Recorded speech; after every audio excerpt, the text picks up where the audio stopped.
So on January 2nd of this year, my wife, Abby, and I celebrated our one-year wedding anniversary. Praise be to God. She did not kick me out yet. So to honor the occasion, we attempted to recreate a few of our fondest memories from our wedding. We stayed in the same downtown Indianapolis hotel that we did the night of our wedding. We got up in the morning and had brunch at the same restaurant and ordered the same meals.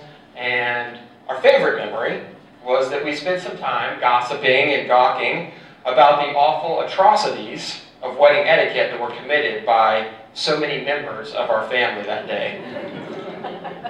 So I admit that atrocities may be a bit dramatic and a bit extreme, but in the face of that prepping and planning and preparing for the wedding, our families at times seemed determined to thwart our marriage, as if we were Romeo and Juliet marrying into dueling families.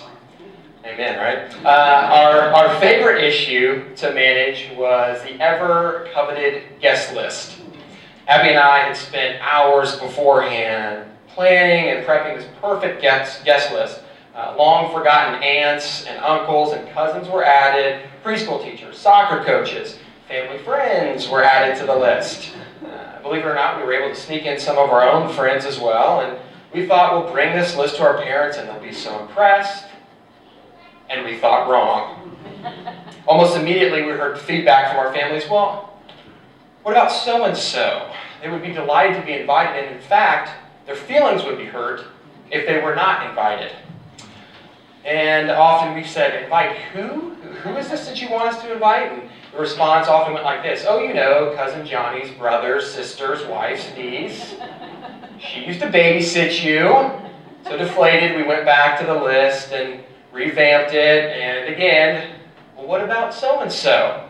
So this game continued back and forth a few times until we finally got it right, which right essentially meant that we had a list of nearly indiscernible names and unknown identities. And so we thought, I sure hope Jesus shows up to our wedding, because we're going to need a lot of wine.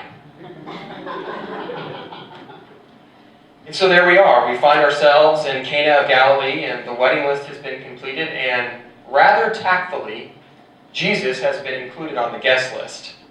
The party was pumping, and the wine was flowing, and in fact, the wine was maybe flowing a little too much, and they run out of it. But, not to worry, Jesus to the rescue, right? The Riesling is restored, and the Moscato is made new, and the Chardonnay is cured. Wouldn't that be nice? Wouldn't that be nice if that were the whole story?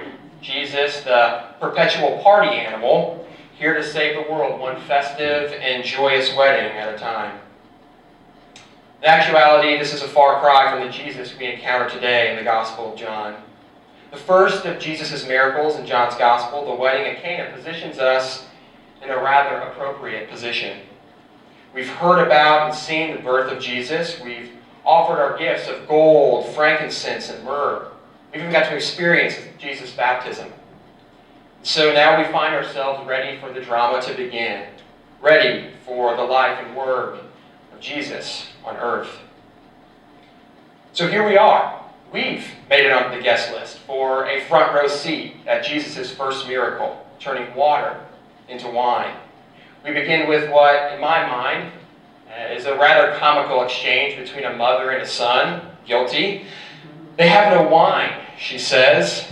In more contemporary language, it might sound something more like this. Jesus, your chores aren't done and your room isn't clean. And Jesus' response to all this wine talk, okay, Mom, I'll get to it in a second. And then the story persists and moves quickly, and Jesus has now asked his servants to fill these 6 water jugs full of wine. These jugs are typically reserved for Jewish rites of purification, to wash their hands before meals. And so I imagine everyone, his mother and servants alike, were a little confused and bewildered by this request. This was a lot of water, 120 to 180 gallons of it. I'm sure they were thinking to themselves, Jesus, why do we need all of this water? Are we really this dirty? Honestly, it appears from the outside looking in as though Jesus has just become aware of germs and how they spread. It's like he's saying, folks, we may not have wine, but we're going to have clean hands. And so our chores are incomplete and our hands are overly sanitized. but we're left unsatisfied and sterile. What's the point? When do we get to the good stuff? That just as soon as we begin wondering and just as soon as we begin questioning and doubting, Jesus does what he does best, a miracle. He's turned the water into wine, and it's not just any wine, it's the good wine, the wine everyone serves first. So humbled by this miraculous manifestation of wine, we find ourselves renewed and reclaimed, reoriented towards a new understanding and a new reality. Again, our message today from the Gospel of John could not come at a more appropriate time. We find ourselves, both as individuals and communities, having run out of wine. We find ourselves wondering and waiting, where is the good wine? When we look at the realities of our contemporary society, there does not seem to be much that can be celebrated. Unwarranted fear is feverishly and fanatically professed. Hate and vitriol have become the rhetoric of common courtesy. Borders are being closed and tolerance has become tolerable. Violence and death have become white noise in the background of our lives. Dialogue has now broken down to discourse of discord and dissension. Poverty persists. Hunger and homelessness have become commonplace. It feels as though we have no wine, and it feels as though our cups are empty. Yes, in many ways, it feels like we may be experiencing our own 21st century wedding at Cana, both here locally in Muncie and the United States and globally throughout the world. Whether we planned on attending or not, whether we had chosen chicken, beef, or vegetarian as the entree, whether we wanted to dance or to sit, whether we wanted vanilla cake or chocolate cake, the wedding date has arrived, and we have a place on the guest list.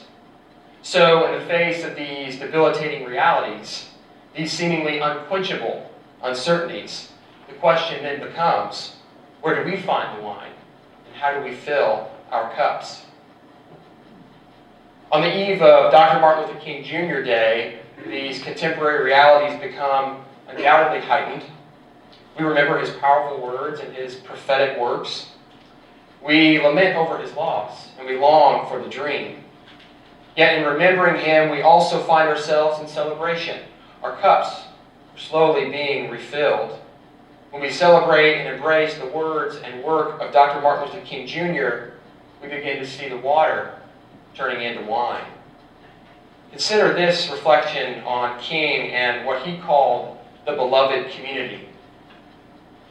For Dr. King, the beloved community was not a lofty utopian goal to be confused with this rapturous image of the peaceable kingdom in which lions and lambs coexist in idyllic harmony.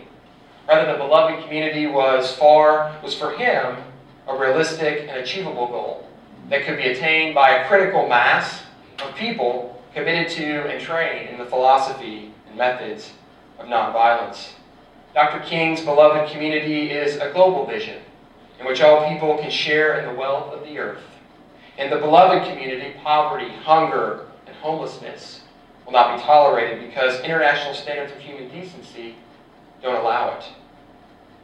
In the beloved community, international disputes will be resolved by peaceful conflict resolution and reconciliation of adversaries instead of military power. Love and trust will triumph over fear and hatred. Peace with justice will prevail over war and military conflict. Dr. King's beloved community was not devoid of interpersonal, group, or international conflict. So yes, feel free, you can still fight. Instead, he recognized that conflict was an inevitable part of the human experience. But he believed that conflicts could be resolved peacefully and adversaries could be reconciled through a mutual and determined commitment to nonviolence. And now at the core of this beloved community was agape love. For King, there were three kinds of love. Eros, a sort of aesthetic or romantic love. Philia, which was an affection between friends. And then finally, agape, which he described as understanding and redeeming goodwill for all. An overflowing of love, which is purely spontaneous, unmotivated, groundless, and creative. The love of God operating in the human heart.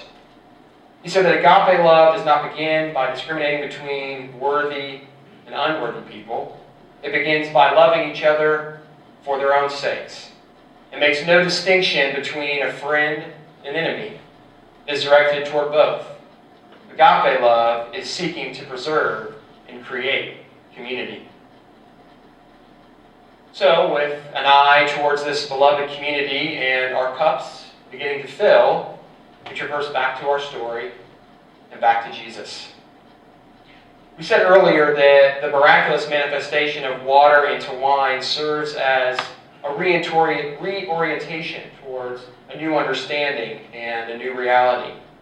Jesus turning water into wine isn't about a validation of and for perpetual partying. Sorry. No, this is not Jesus throwing on his Hawaiian shirt, turning on Jimmy Buffett, pouring a glass of wine and saying, hey, it's 5 o'clock somewhere. No, it all goes much further than the exuberant and extravagant miracle of turning water into wine. The wedding at Cana is about, as Jesus said, the hour that has not yet come. It is about an expected and anticipated, but not yet fully realized, beloved community. A beloved community in which, as the psalmist writes, all people may take refuge in the shadow of God's wings. They feast on the abundance of your house, and you give them drink from the river of your delights. For with you is the fountain of your life. In your light, we see light. Or, as Jim read for us today, as Isaiah announced, when you shall be called, my delight is in her, and your land married. For the Lord delights in you, and your land shall be married. In this way, in this miraculous beloved community, we encounter the Word in flesh, the light that shines in the darkness. It is this light, the Word's incarnate life, in which the darkness did not and will not overcome. As one commentator writes beautifully, Jesus is earthy, humble, and generous. God in flesh is ready to care for others both up close and from a distance. Jesus, the incarnate Word, affirms the very human, the ordinary, and the mundane. Thus, in this glorious revelation, we come to know the beloved community. Light driving out darkness. Love outlasting hate. Passion, affection, and friendship disposing of indifference and indignation. And we find in this beloved community a guest list of agapic, acceptance and affirmation. One where we find every so-and-so included on the list. Thanks be to God for our invitation to the wedding. Amen.